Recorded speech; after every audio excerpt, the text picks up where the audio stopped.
Good morning mga Mars. Ito tumamaos ako pero mag-voice over ako. Ganito kami usually everyday. Kapag kami pasok ang kuya, hihintayin muna namin siya matapos sa class niya. Tapos pagkasundo ko sa kanya, saka pa lang kami pupunta sa store. Usually kapag pupunta kami sa store, nakaready na yung baon, nakapagluto na yung sinanay. Tapos doon na lang namin kinakain sa store. Ito yung chikading ko sa likod. Masayaw-sayaw, akala mo walang nakakakita. Ito nga't magbubukas na kami. Yan, diba kita nyo, girl power.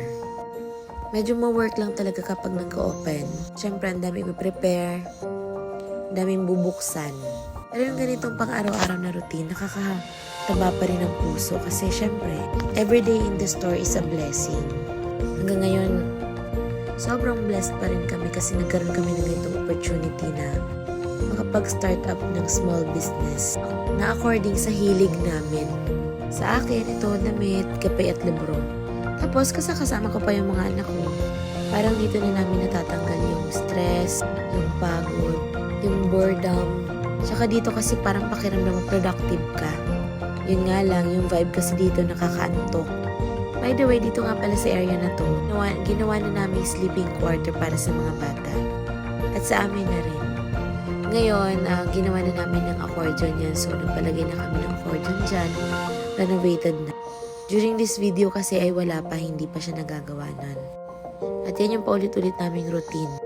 Linis, mop, vacuum. Tapos yan, open ang aircon. Subok na nga ang balikat ko dito.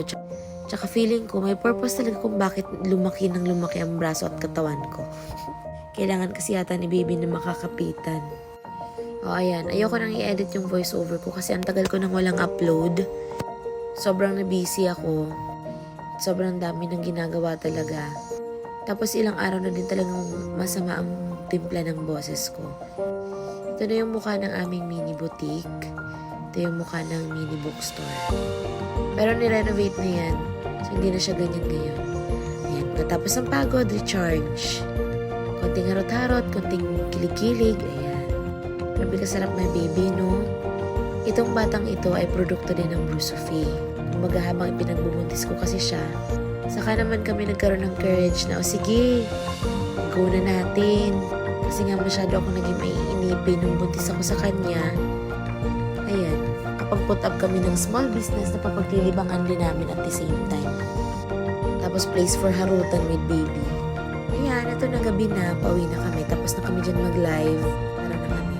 Minsan bisita kayo dito Yun lang, okay, bye!